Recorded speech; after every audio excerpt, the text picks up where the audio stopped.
بسم اللہ الرحمن الرحیم الحمدللہ رب العالمین والصلاة والسلام علی خاتم الانبیاء محمد وعلی آلہ وصحبہ وامتہ اجمعین اما بعد۔ عزیز طلبہ کرام، ہم نے سابقہ ویڈیوز کے اندر آئینہ قادیانیت کی جو عبارت تھی یا سوالات تھے ان کو مکمل کر لیا ہے۔ اب کچھ اضافی عناوین یہاں پر قادیانیت سے متعلق ذکر کیے جا رہے ہیں۔ آج ہم اس سلسلے میں دوسرا عنوان آپ کے سامنے رکھنے لگے ہیں۔ یہ دوسرا جو ہمارا عنوان اور موضوع ہے یہ مرزا قادیانی کی زندگی سے متعلق ہے۔ اس میں دو قسم کی باتیں آپ کے سامنے ہوں گی، ایک تو مرزا قادیانی کی بے وقوفیاں اور دوسرا مرزا قادیانی کی علمی بے بضاعتی۔ علمی بے وقوفیاں بھی آپ اس کو کہہ سکتے ہیں یا جہالت بھی آپ اس کو کہہ سکتے ہیں۔ چند باتیں یہاں پر آپ کے سامنے بما اس کے ثبوت کے مرزا کی اپنی کتابوں سے ذکر کروں گا۔ یہ پہلے آپ کے سامنے عبارت پڑھ دوں گا، پھر اس کے بعد انشاءاللہ جو پروف ہے وہ بھی آپ کے سامنے اسکرین پر موجود ہوگا۔ زیادہ تر جو عبارتیں آپ کے سامنے ہوں گی یہ سیرت المہدی سے ہوں گی، جو کہ مرزا قادیانی کے اس بیٹے کی کتاب ہے جس کو مرزا قادیانی وہ قمر الانبیاء کہتا تھا، انبیاء کا چاند نعوذ باللہ اس کو قرار دیتا تھا۔ تو آئیے کچھ اقتباسات آپ کے سامنے رکھتا ہوں۔ سب سے پہلا ہے جس کو عنوان دیا گیا ہے اور انگلی کٹ گئی۔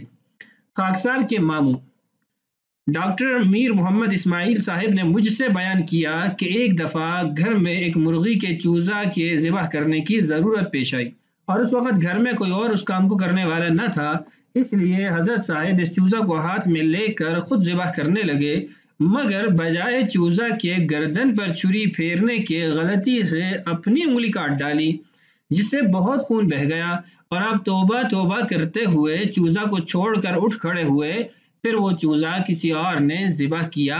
سیرت المہدی جلدوم صفحہ نمبر 4، مرزا بشیر احمد۔ اس کا جو ثبوت ہے وہ آپ کے سامنے اسکرین پر آ جاتا ہے، یہ دیکھیے، یہ مرزا قادیانی کے بیٹے کی اپنی کتاب وہ موجود ہے۔ بسم اللہ الرحمن الرحیم، خاکسار کے ماموں ڈاکٹر میر محمد اسماعیل صاحب نے مجھ سے بیان کیا۔ تو یہ سارا ثبوت آپ کے سامنے اسکرین پر موجود ہے۔ یہ بریکٹ کے درمیان جو عبارت ہے یہ ہمارا محل کلام ہے یا محل موضوع ہے۔ اچھا، مزید اس کی بیوقوفیاں جانتے ہیں۔ بیان کیا مجھ سے والدہ صاحبہ نے کہ ایک دفعہ حضرت صاحب سناتے تھے کہ جب میں بچہ ہوتا تھا تو ایک دفعہ بعض بچوں نے مجھے کہا کہ جاؤ گھر سے میٹھا لاؤ۔ میں گھر آیا اور بغیر کسی سے پوچھنے کے ایک برتن میں سفید بورا اپنی جیبوں میں بھر کر باہر لے گیا اور راستے میں ایک مٹھی بھر کر منہ میں ڈال لی، بس پھر کیا تھا، میرا دم رک گیا۔ بڑی تکلیف ہوئی کیونکہ معلوم ہوا کہ جسے میں نے سفید بورا سمجھ کر جیبوں میں بھرا تھا وہ بورا نہ تھا بلکہ پسا ہوا نمک تھا۔ خاکسار عرض کرتا ہے کہ مجھے یاد ہے کہ ایک دفعہ گھر میں میٹھی روٹی پکی کیونکہ حضرت صاحب کو میٹھی روٹی پسند تھی۔ جب حضرت صاحب کھانے لگے تو آپ نے اس کا ذائقہ بدلا ہوا پایا، مگر آپ نے اس کا خیال نہ کیا۔ کچھ اور کھانے پر حضرت صاحب نے کڑواہٹ محسوس کی اور والدہ صاحبہ سے پوچھا کہ یہ کیا بات ہے کہ روٹی کڑوی معلوم ہوتی ہے۔ والدہ صاحبہ نے پکانے والی سے پوچھا، اس نے کہا میں نے تو میٹھا ڈالا تھا۔ والدہ صاحبہ نے پوچھا کہ کہاں سے لے کر ڈالا تھا، وہ برتن لاؤ۔ وہ عورت ایک ٹین کا ڈبہ اٹھا لائی، دیکھا تو معلوم ہوا کہ کونین کا ڈبہ تھا اور اس عورت نے جہالت سے بجائے میٹھے کی روٹیوں میں کونین ڈال دی۔ اس دن گھر میں یہ بھی ایک لطیفہ ہو گیا۔ اس کا جو ثبوت ہے وہ آپ کے سامنے اسکرین پر موجود ہے۔ میں اس کو زوم کر لیتا ہوں تاکہ پڑھنے میں آسانی رہے۔ یہ دیکھیے، ایک برتن میں سے سفید بورا اپنی جیبوں میں بھر کر باہر لے گیا، راستے میں ایک مٹھی بھر کر منہ میں ڈال لی، بس پھر کیا تھا، میرا دم رک گیا اور بڑی تکلیف ہوئی کیونکہ معلوم ہوا جسے سفید بورا سمجھ کر جیبوں میں بھرا تھا وہ بورا نہ تھا بلکہ پسا ہوا نمک تھا۔ تو یہ مرزا قادیانی کی ایک اور بیوقوفی آپ کے سامنے موجود ہے۔ مزید دیکھیے، بیان کیا مجھ سے والدہ صاحبہ نے کہ بعض بوڑھی عورتوں نے مجھ سے بیان کیا کہ ایک دفعہ بچپن میں حضرت صاحب نے اپنی والدہ سے روٹی کے ساتھ کچھ کھانے کو مانگا، انہوں نے کوئی چیز شاید گڑ بتایا کہ یہ لے لو، حضرت نے کہا نہیں میں نہیں لیتا۔ انہوں نے کوئی اور چیز بتائی، حضرت صاحب نے اس پر بھی وہی جواب دیا۔ وہ اس وقت کسی بات پر چڑی ہوئی بیٹھی تھی، سختی سے کہنے لگی جاؤ پھر راکھ سے روٹی کھا لو۔ حضرت صاحب روٹی پر راکھ ڈال کر بیٹھ گئے اور گھر میں ایک لطیفہ ہو گیا۔ یہ حضرت صاحب کا بالکل بچپن کا واقعہ ہے۔ خاکسار عرض کرتا ہے کہ والدہ صاحبہ نے واقعہ سنا کر کہا کہ جس وقت اس عورت نے مجھے یہ بات سنائی تھی اس وقت حضرت بھی پاس تھے مگر آپ خاموش رہے، یعنی حضرت کی تقریر بھی اس پر اپنی بیوقوفی پر موجود ہے۔ سیرت المہدی جلد 1 صفحہ نمبر 245 مرزا بشیر احمد، اس کا جو پروف ہے، جو اس کا یعنی اصل صفحہ ہے کتاب کا، وہ آپ کے سامنے اسکرین پر موجود ہے۔ اس کو زوم کر لیتے ہیں، یہ دیکھیے سیرت المہدی ہے، صفحہ نمبر 245 ہے۔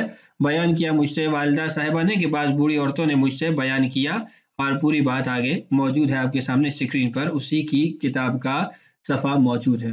اس کے بعد ہے مٹی اور گڑ کے ڈھیلے۔ آپ مرزا قادیانی کو شیرینی سے بہت پیار تھا، اور مرض بول بھی عرصے سے آپ کو لگی ہوئی تھی، پیشاب کا مرض بھی آپ کو عرصے سے لگا ہوا تھا۔ اس زمانہ میں آپ مٹی کے ڈھیلے بعض وقت جیب میں ہی رکھتے تھے، اور اس جیب میں گڑ کے ڈھیلے بھی رکھ لیا کرتے تھے۔ اقتباس کا جو پروف ہے وہ آپ کے سامنے رکھ دیتا ہوں، اس کے بعد پھر انشاءاللہ اس پہ کچھ بات کر لیتے ہیں۔ یہ اسکرین پر آپ کے سامنے موجود ہے، اس کو زوم کر لیتے ہیں، بریکٹ کے اندر دیکھیے، اس میں آپ اگر کوشش کریں گے تو انشاءاللہ آپ اس کو پڑھ لیں گے۔ یہ لکھا ہوا ہے، آپ کو شیرینی سے بہت پیار ہے، اور مرض بول بھی عرصہ سے آپ کو لگی ہوئی ہے۔ اس زمانہ میں آپ مٹی کے ڈھیلے بعض وقت جیب میں ہی رکھتے تھے، اور اسی جیب میں گڑ کے ڈھیلے بھی رکھ لیا کرتے تھے۔ اس قسم کی اور بہت سی باتیں ہیں۔ یہ مٹی کے اور جو ڈھیلے ہیں ان سے متعلق کچھ بات یہاں پڑھ لیتے ہیں۔ دیکھیے، نمک اور چینی میں فرق نہ کرنے والا مرزا قادیانی مٹی اور گڑ کے ڈھیلے سے جو سلوک کرتا ہوگا وہ تو ظاہر ہی ہے، مگر اس سے بھی زیادہ مزیدار بات یہ ہے کہ اس جیب کی صورت اور حالت کیا ہوگی جس میں وٹوانی کے لیے مٹی کے کئی ڈھیلے اور کھانے کے لیے گڑ کے کئی ڈھیلے اکٹھے رکھتا تھا۔ کیا مرزا قادیانی کی نفاست طبعی جانچنے کے لیے یہ ایک عمل ہی کافی نہیں ہے؟ بالفرض اگر ڈھیلے نہ بھی بدلتا ہو، مگر مٹی کو گڑ اور گڑ کو مٹی تھوڑا بہت تو لگ ہی جاتا ہوگا۔ اس طرح مرزا قادیانی گڑ کھاتے وقت مٹی کے ذائقے اور وٹوانی کرتے وقت گڑ کے مزے سے یقیناً لطف اندوز ہوتا ہوگا۔ اب یہ لطف تو مرزا قادیانی کو ہی پتا ہوگا کیسا تھا۔ کچھ اقتباسات پڑھ رہا ہوں، کچھ اقتباسات چھوڑ بھی رہا ہوں۔ مرزا قادیانی کا جو واقعہ تھا امام الدین والا، جو سیالکوٹ چلا گیا تھا اور اس نے وہاں پر اپنے دادا کی پینشن کھائی تھی، وہ سب تو علیحدہ رہے، اس پہ بات پہلے ہو چکی ہے۔ یہاں ایک اور دیکھیے، مختاری کے امتحان میں فیل۔ کیونکہ مرزا صاحب ملازمت کو پسند نہیں فرماتے تھے، اس واسطے آپ نے مختاری کے امتحان کی تیاری شروع کر دی اور قانونی کتابوں کا مطالعہ شروع کر دیا، پر امتحان میں کامیاب نہ ہوئے۔ مرزا قادیانی کا یہ جو مختاری کا امتحان تھا، اس میں فیل ہونا، یہ بڑا دلچسپ معمہ ہے۔ مرزا قادیانی کا ایک پرانا ہم سبق تھا جس کا نام تھا لالا بھیم سنگھ۔ یہ دونوں چونکہ ہم سبق تھے اور یہ دونوں کہیں اکٹھے ہو گئے سیالکوٹ میں، اور وہاں پر دونوں نے مختاری کا امتحان دیا۔ اور مرزا قادیانی کا بیٹا میاں بشیر احمد اسی کتاب کے یعنی سیرت المہدی کے جلد اول صفحہ نمبر 139 پہ لکھتا ہے کہ مرزا قادیانی نے یعنی اس بات کو لکھا کہ مرزا صاحب کو الہام ہوا کہ بھیم سین کے سوا سب فیل ہیں، اس لیے مرزا صاحب بھی فیل ہو گئے۔ یہ مرزا قادیانی کا ویسے پہلا الہام ہے جس میں اس کو اس کی ناکامی ہی بتائے گی کہ تم ناکام ہو، تم فیل ہو۔ تو یہ تو الگ بات ہے کہ اس نے پھر ان جھوٹے الہامات کو آگے طول دیا اور اپنے لیے ایک نبوت کے دعوے کو ثابت کرنے کی کوشش کی۔ تیز گرم پانی سے طہارت۔ میرے گھر سے یعنی والدہ عزیز مظفر احمد نے مجھ سے بیان کیا کہ حضرت مسیح موعود مرزا قادیانی عموماً گرم پانی سے طہارت فرمایا کرتے تھے اور ٹھنڈے پانی کو استعمال نہ کرتے تھے۔ ایک دن آپ نے کسی خادمہ سے فرمایا کہ آپ کے لیے پاخانہ میں لوٹا رکھ دے، اس نے غلطی سے تیز گرم پانی کا لوٹا رکھ دیا۔ جب حضرت مسیح موعود مرزا قادیانی فارغ ہو کر باہر تشریف لائے تو دریافت فرمایا کہ لوٹا کس نے رکھا تھا۔ جب بتایا گیا کہ فلاں خادمہ نے رکھا تھا تو آپ نے اسے بلوایا اور اسے اپنے ہاتھ آگے کرنے کو کہا، اور پھر اس کے ہاتھ پر آپ نے اس لوٹے کا بچا ہوا پانی بہا دیا تاکہ اسے احساس ہو کہ یہ پانی اتنا گرم ہے کہ طہارت میں استعمال نہیں ہو سکتا۔ اس کے سوا آپ نے اسے کچھ نہیں کہا۔ یہ بھی قادیانی نبی کی کوئی اعلیٰ اخلاقی حالت ہوگی جو اس واقعے کو اس کی سیرت پر لکھی گئی کتاب میں بیان کیا گیا، ورنہ عام حالت میں اس سے زیادہ بد اخلاقی ہو ہی نہیں سکتی کہ جان بوجھ کر بطور سزا کسی خادمہ کے ہاتھ گرم پانی سے جلائے جائیں۔ اس کا بھی ثبوت آپ کو اسی کی کتاب سے دے دیتے ہیں، آپ خود ملاحظہ کر سکتے ہیں۔ یہ بریکٹ کے درمیان عبارت موجود ہے، میرے گھر سے یعنی والدہ عزیز مظفر احمد نے مجھ سے بیان کیا۔ ہر بات کا حوالہ موجود ہے، کوئی بھی ایسی بات بغیر حوالے کے یہاں نہیں پیش کی جائے گی کہ آپ کے ذہن میں کوئی اس کے بارے میں اشکال آ سکے۔ کچھ اور اقتباسات بھی ملاحظہ کریں، پھر اس کے بعد مرزا قادیانی کی علمی حالت بھی ہم نے معلوم کرنی ہے۔ جیب میں اینٹ۔ آپ کے ایک بچے نے آپ کی واسکٹ کی ایک جیب میں ایک بڑی اینٹ ڈال دی. آپ جب لیٹتے تو وہ اینٹ چبھتی. کئی دن ایسا ہی ہوتا رہا. ایک دن اپنے خادم کو کہا کہ میری پسلی میں درد ہے، ایسے معلوم ہوتا ہے کہ کوئی چیز چبھتی ہے. وہ حیران ہوا اور آپ کے جسد مبارک پر ہاتھ پھیرنے لگا. اس کا ہاتھ اینٹ پر جا لگا. جھٹ جیب سے نکال لی. دیکھ کر مسکرائے اور فرمایا، چند روز ہوئے محمود نے میری جیب میں ڈالی تھی اور کہا تھا کہ اسے نکالنا نہیں، میں اس سے کھیلوں گا. مسیح موعود کے مختصر حالات نامی کتاب کے اندر یہ واقعہ موجود ہے.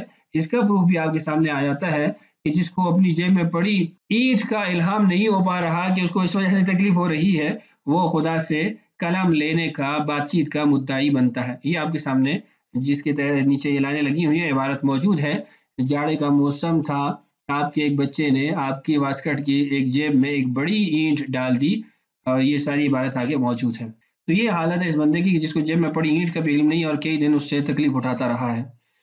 اچھا، اس کے بعد جی جرابے اور گرگابی اور کھانا بھی موجود ہے، اس کو بھی دیکھ لیتے ہیں. ڈاکٹر میر محمد اسماعیل صاحب نے مجھ سے بیان کیا کہ حضرت مسیح موعود مرزا قادیانی اپنی جسمانی عادات میں ایسے سادہ تھے کہ بعض دفعہ جب حضور جراب پہنتے تھے تو بے توجہی کے عالم میں اس کی ایڑی پاؤں کے تلے کی طرف نہیں بلکہ اوپر کی طرف ہو جاتی تھی، اور بارہا ایک کاج کا بٹن دوسرے کاج میں لگا ہوتا تھا. اور بعض اوقات کوئی دوست حضور کے لیے گرگابی ہدیت لاتا تو آپ بسا اوقات دایاں پاؤں بائیں میں ڈال لیتے تھے اور بایاں دائیں میں. چنانچہ اسی تکلیف کی وجہ سے آپ دیسی جوتے پہنتے تھے. اسی طرح کھانا کھانے کا یہ حال تھا کہ خود فرمایا کرتے تھے، ہمیں تو اس وقت پتہ لگتا ہے کہ کیا کھا رہے ہیں کہ جب کھاتے کھاتے کوئی کنکر وغیرہ کا ریزہ دانت کے نیچے آ جاتا ہے. ایسے ہی نیچے بارہا دیکھا گیا کہ بٹن ایک کاج چھوڑ کر دوسرے میں ہی لگے ہوئے ہوتے تھے، بلکہ صدری کے بٹن کوٹ کے کاجوں میں لگے ہوتے تھے. نیچے ایک اور ہے، اس کو بھی پڑھ لیتے ہیں. وہاں پہ اماں ان کو نشان بھی لگا کے دیتی تھی. پھر اس کے بعد پروف بھی آپ کے سامنے رکھ دیتا ہوں، پھر دوسرے عنوان کی طرف بڑھتا ہوں. ایک دفعہ کوئی شخص آپ کے لیے گرگابی لے آیا، آپ نے پہن لی مگر اس کے الٹے سیدھے پاؤں کا آپ کو پتہ نہیں لگتا تھا. ایک دفعہ الٹی پہن لیتے تھے، پھر تکلیف ہوتی تھی. بعض دفعہ آپ کا الٹا پاؤں پڑ جاتا تو دنگ ہو کر فرماتے، ان انگریز کی کوئی چیز بھی اچھی نہیں. یہاں تک کہ انگریزوں سے کوئی ڈھنگ کا نبی بھی نامزد نہ ہو سکا. یہ مرتب کی طرف سے اضافہ ہے کہ واقعی ان کی کوئی چیز بھی اچھی نہیں ہے، کوئی ڈھنگ کا نبی بھی اسلام کی بےخونی کے لیے وہ نہیں بنا سکے. والدہ صاحبہ نے فرمایا کہ میں آپ کی سہولت کے واسطے الٹے سیدھے پاؤں کی شناخت کے لیے نشان لگا دیے تھے، مگر باوجود اس کے آپ الٹا سیدھا پہن لیتے تھے. تو یہ چند باتیں آپ کے سامنے اس کی بیوقوفیوں کی رکھی ہیں. ایک پروف بھی آپ کے سامنے اس کا رکھ دیتا ہوں، پھر اس کے بعد ہم دوسرے عنوان کی طرف بڑھتے ہیں کہ مرزا قادیانی کی علمی حالت کیا تھی. یہ آپ کے سامنے اسکرین پر موجود ہے. ڈاکٹر میر محمد اسماعیل صاحب نے مجھ سے بیان کیا کہ حضرت مسیح موعود اپنی جسمانی عادت میں ایسے سادہ تھے کہ بعض دفعہ حضور جراب پہنتے تھے. یہ ساری بات آگے اسکرین پر موجود ہے. تو یہ آپ کے سامنے اس کی کچھ بیوقوفیاں رکھی ہیں. بیوقوفیوں کا ایک لمبا انبار ہے، فہرست ہے، لیکن پتہ نہیں لوگوں کے دلوں پر کیا مہرے لگ گئیں، کیا تالے لگ گئے کہ وہ پھر بھی اس کو مرزا قادیانی کو نبی قرار دینے پر مصر ہیں. تو عزیز طلباء کرام، آپ کے سامنے اب ہم مرزا قادیانی کی جو علمی حالت تھی وہ رکھ دیتے ہیں. چند باتیں عرض کروں گا، باقی تو بہت کچھ ہے اس پہ بات کرنے کو. پہلی بات یہ عرض کر دوں کہ مرزا قادیانی کا دعویٰ یہ تھا کہ اس کو اللہ پاک کی طرف سے علم ملتا ہے اور اس کو بڑے معارف اور دقیق باتیں اور سب کچھ سکھایا گیا. تو وہ آپ کے سامنے اسکرین پر موجود ہیں. کہتا ہے انک بأعیننا سمیتک المتوکل وعلمناہ من لدنا علما. تو ہماری آنکھوں کے سامنے ہے، ہم نے تیرا نام متوکل رکھا ہے، اپنی طرف سے علم سکھایا ہے. اب اس کا پروف بھی موجود ہے لیکن اس کی طرف نہیں جاتے، وقت جو ہے وہ بڑھ رہا ہے. وَهَبَ لِي عُلُومًا مُقَدَّسَةً تَقِيَّةً وَمَعَارِفَ صَافِيَةً جَلِيَّةً وَعَلَّمَنِي مَا لَمْ يَعْلَمْ غَيْرِي مِنَ الْمُعَاصِرِينَ. اللہ نے مجھے پاک مقدس علوم نیز صاف اور روشن معارف عطا کیے اور وہ کچھ سکھایا جو میرے سوا کسی اور انسان کو اس زمانے میں معلوم نہ تھا. یہ دعویٰ ہے. اب آئیے ذرا دیکھتے ہیں. مرزا قادیانی لکھتا ہے تاریخ کو دیکھو، حضرت صلی اللہ علیہ وسلم وہی ایک یتیم لڑکا تھا جس کا باپ پیدائش سے چند دن بعد ہی فوت ہو گیا اور ماں صرف چند ماہ کا بچہ چھوڑ کر مر گئی تھی. ہمارے بچے کو معلوم ہے کہ رسول اللہ صلی اللہ علیہ وسلم کے والد محترم آپ کی پیدائش سے قبل فوت ہو گئے تھے اور آپ کی والدہ محترمہ وہ 6 سال کی عمر میں، جب آپ کی 6 سال عمر تھی، اس وقت دنیا سے تشریف لے گئی تھی. یہ مرزا قادیانی کی کتاب میں موجود ہے. ایسا نہیں ہے کہ کوئی اس پہ بہتان یا افترا ہے. اس کی اپنی کتاب کا جو صفحہ ہے وہ آپ کے سامنے موجود ہے کہ حضرت صلی اللہ علیہ وسلم وہی ایک یتیم لڑکا تھا جس کا باپ پیدائش سے چند دن بعد ہی فوت ہو گیا، یہ اور ماں صرف چند ماہ کا بچہ چھوڑ کر مر گئی تھی. اور اس خبیث نے یہاں جو رسول اللہ صلی اللہ علیہ وسلم کے والد محترم یا والدہ کے لیے لفظ استعمال کیا، وہ مر گئی، مر گیا، ایک ایسا خبیث اور گھٹیا اور گستاخ آدمی ہے. لکھتا ہے نبی کریم صلی اللہ علیہ وسلم کی 11 لڑکیاں ہیں۔ تاریخ دان لوگ جانتے ہیں کہ آپ صلی اللہ علیہ وسلم کے گھر میں 11 لڑکے پیدا ہوئے تھے اور سب کے سب فوت ہو گئے۔ کس قدر بڑی جہالت ہے کہ رسول اللہ صلی اللہ علیہ وسلم کے صرف 3 صاحبزادے تھے۔ بچے بچے کو معلوم ہے، حضرت قاسم ہے، حضرت عبداللہ ہے، حضرت ابراہیم ہے، طیب و طاہر حضرت عبداللہ کے القابات تھے۔ اب یہ لکھتا ہے کہ 11 لڑکے پیدا ہوئے۔ یہ دیکھیے پروف آپ کے سامنے اسکرین پر موجود ہے۔ تاریخ دان لوگ جانتے ہیں کہ آپ کے گھر میں 11 لڑکے پیدا ہوئے تھے اور وہ سب کے سب فوت ہو گئے تھے۔ تو یہ اس کی علمی حالت ہے۔ اچھا لکھتا ہے دیکھو ہمارے پیغمبر خدا کے ہاں 12 لڑکیاں ہوئی اور آپ نے کبھی نہیں کہا کہ لڑکا کیوں نہ ہوا۔ 12 لڑکیاں اور 11 لڑکے اس نے رسول اللہ صلی اللہ علیہ وسلم کی اولاد میں ذکر کیے ہیں۔ یہ اس کی کتاب آپ کی اسکرین پر موجود ہے۔ دیکھو ہمارے پیغمبر خدا کے ہاں 12 لڑکیاں ہوئی، آپ نے کبھی نہیں کہا کہ لڑکا کیوں نہ ہوا۔ تو یہ مرزا قادیانی کی علمی حالت ہے۔ چوتھا مہینہ سفر، چوتھا دن چہارشنبہ۔ یہ دیکھیے مرزا قادیانی نے اپنے بیٹے کی پیدائش کے بارے میں لکھا، اور جیسا کہ وہ چوتھا لڑکا تھا اسی مناسبت سے کے لحاظ سے اس نے اسلامی مہینوں میں سے چوتھا مہینہ لیا یعنی ماہ سفر، اور ہفتے کے دنوں میں سے چوتھا دن لیا یعنی چہارشنبہ، اور دن کے گھنٹوں میں سے دوپہر کے بعد چوتھا گھنٹہ لیا۔ دیکھیے اسلامی سال محرم سے شروع ہوتا ہے اور جس کا دوسرا مہینہ سفر ہے، لیکن مرزا قادیانی اسے چوتھا قرار دیتا ہے۔ پھر اسلامی ہفتہ شنبہ سے شروع ہو کر جمعہ پر ختم ہوتا ہے۔